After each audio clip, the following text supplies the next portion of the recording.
Grace and peace from God the Father and from the Son Jesus be with all of us this morning. And if the salt lose its saltiness.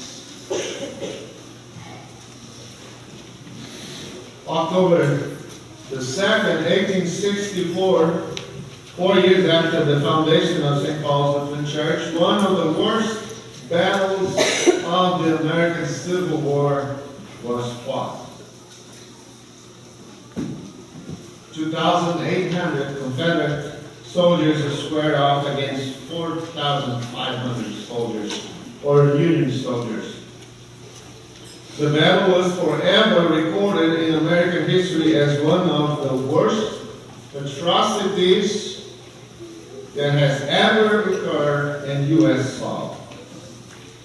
After a day of intense fighting, shots continued throughout the night, muffling the cries of wounded Union soldiers. With the intense fighting and the great loss of life, we would think that the battle had been fought for a great cause, maybe for a strategic place for both sides of the war. But it was not. All that fight that took over on the place we today call Saltville, Virginia, was fought over salt. The battle was waged for salt, one of the bloodiest in American history. And you might be thinking, over salt? Did I hear salt? Yes, it was because of that mineral that we use every single day in our kitchen. Salt. In our gospel this morning, Jesus talks about the value of salt, that Jesus in his omniscience, he shows us how worthy we are by just comparing all of us Christians with this precious mineral. Jesus said, "You are the salt of the world." Jesus said to the disciples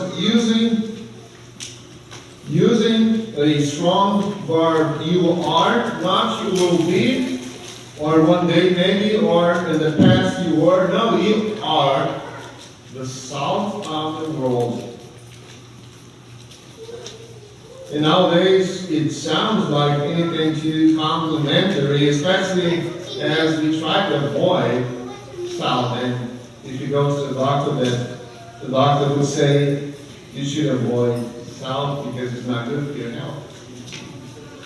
But the main thing is, when we look around, and I was surprised with some of the things that we could find salt, like fixing the dye in fabrics. Like shirts. I didn't know about that. Without salt, the bright colors of the clothing we use might not be possible. Salt is also used in making leather. Without salt, we would not have those many leather jackets. Some very fancy. You can spend those sometimes. Salt is also used in the chemical industry to make plastics. Without salt, we might not have many of the toys we have for the kids.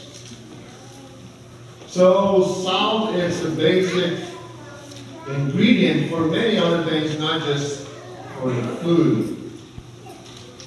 In the Bible, the salt is also mentioned many times. One of them is in Numbers chapter 18, as we just heard, when Moses was dealing with the people, and people complaining again about the food, and he thought it was too much for him to deal with everybody, so God gave 70 people to help him to judge all those things go on. So Numbers today tells us also about salt.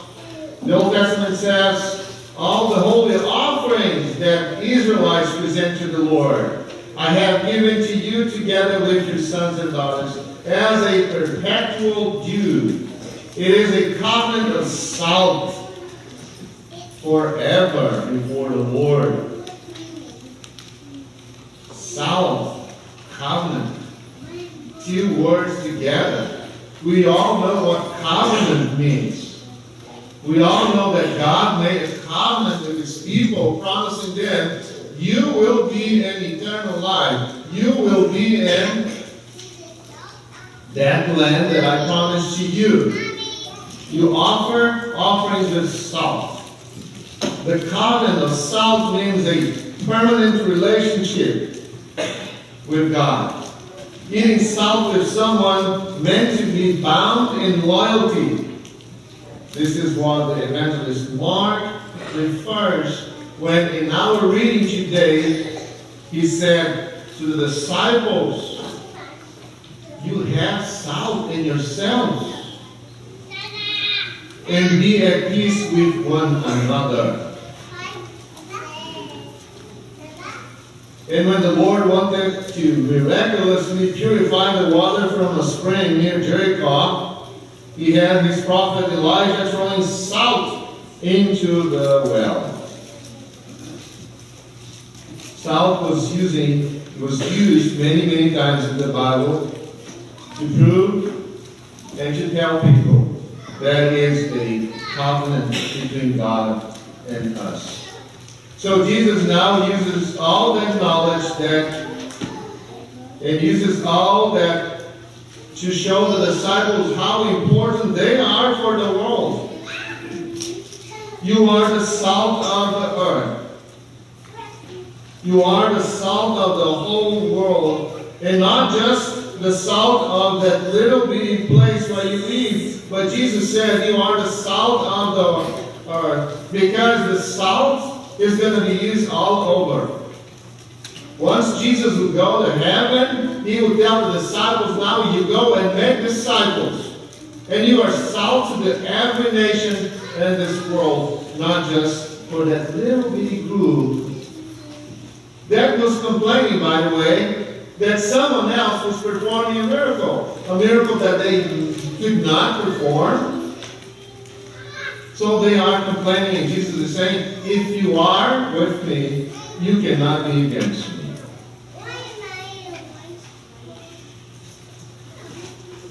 But when Jesus called the disciples to be the salt of the world, He is telling something that we all know what He means. Disciples are those who can season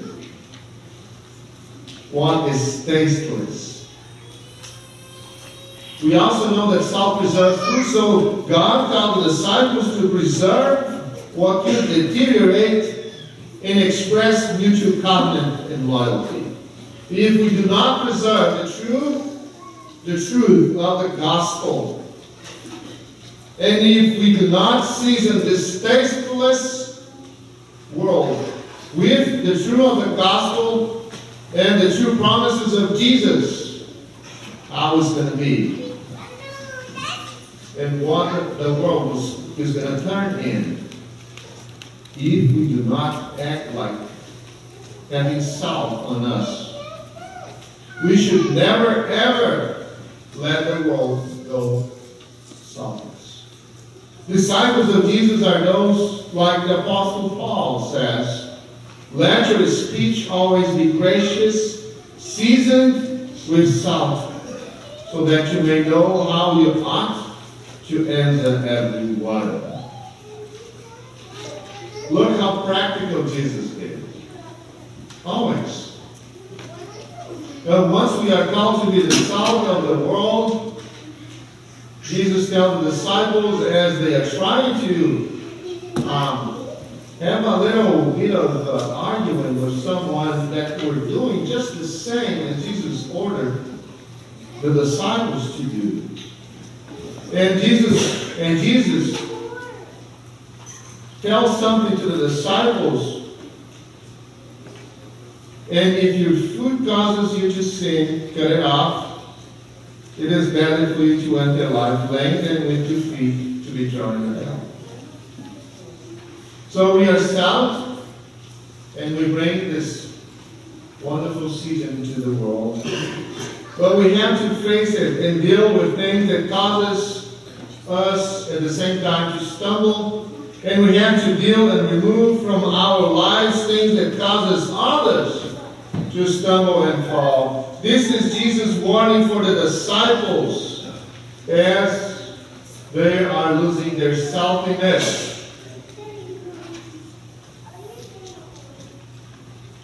As we are called to be disciples and salt to the world, sometimes we have to make sacrifices. And this is what Jesus is telling when he says, if your food causes you to stumble, you cut it off.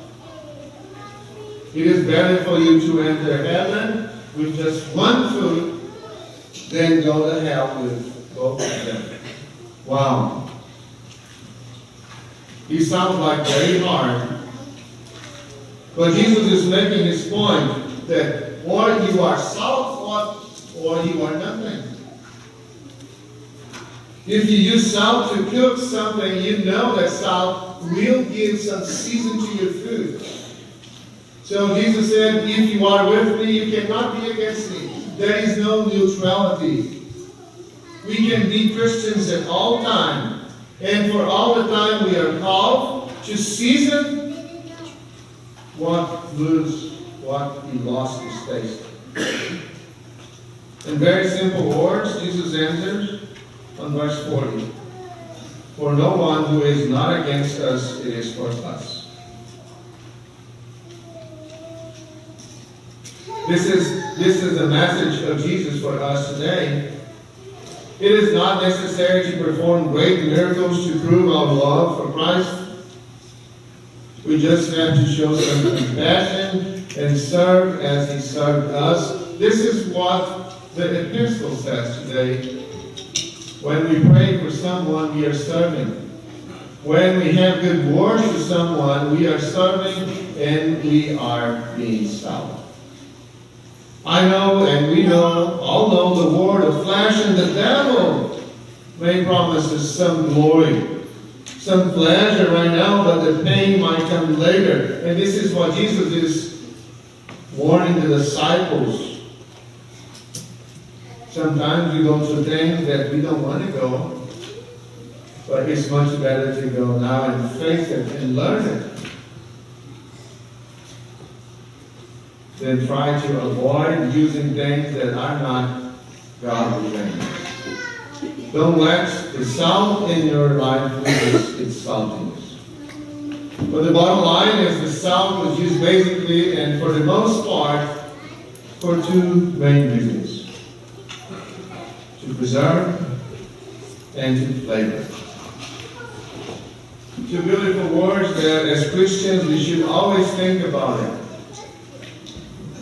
How can we preserve the true message of Jesus Christ, our Lord and Savior?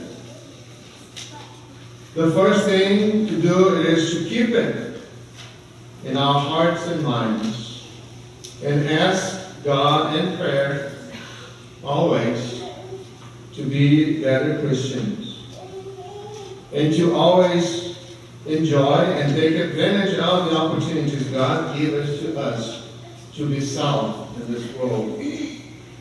To read the Word, come to the service, receive the body and blood of Christ. In that way we preserve the saltiness in our lives and we also pass it on. The first church in Acts chapter 2, the Apostle Luke says how they could preserve and how they preserved the saltiness in their lives. He says that they devoted themselves to the Apostles' teaching, to the breaking of the bread, and to the fellowship. This is how the early church preserved its saltiness. Hang on in the Word of God, the Word that saves. It means that they enjoy all the opportunities to read, to study the Bible together, be in peace with each other, which is sometimes hard as we have different ideas even about church sometimes. But Jesus says, be in peace with each other. And I firmly believe that, especially in church. But Jesus also said something about the disciples, to the disciples about flavor. If salt loses its flavor, then it is no good anymore. And we don't want that thing happens in our lives, because a true Christian, it is called by God to make a difference in the world and His community. The Christians are called to bring flavor to the life of those who are still living in darkness. We are salt. We are not sugar. Well, sometimes I'm sugar when my wife calls me. Not all the time, though. But we are salt to the world. We love God. We love our neighbors. And that's the best way to show our saltiness. I had a friend in St. Louis when I was, they call him Audit, the student. And this guy was coming from Ethiopia, and in Ethiopia the church was growing so massively. Actually, it's one of the largest Lutheran churches in the world. I asked him what was going on in Ethiopia. So the church was growing so much. He said, people are reading the Bible. That was his answer. All the saltiness we need, all the flavor we need, we find in the Bible. And when we get that to the Holy Spirit, there is no other way to get that but to the Holy Spirit, to the means of grace. Then we can show our saltiness to the world and show to them why we are in this world. In that way, we will never, ever lose our saltiness. So may God bless us all as we continue to show to the world our saltiness and our flavor. In Jesus' beautiful name.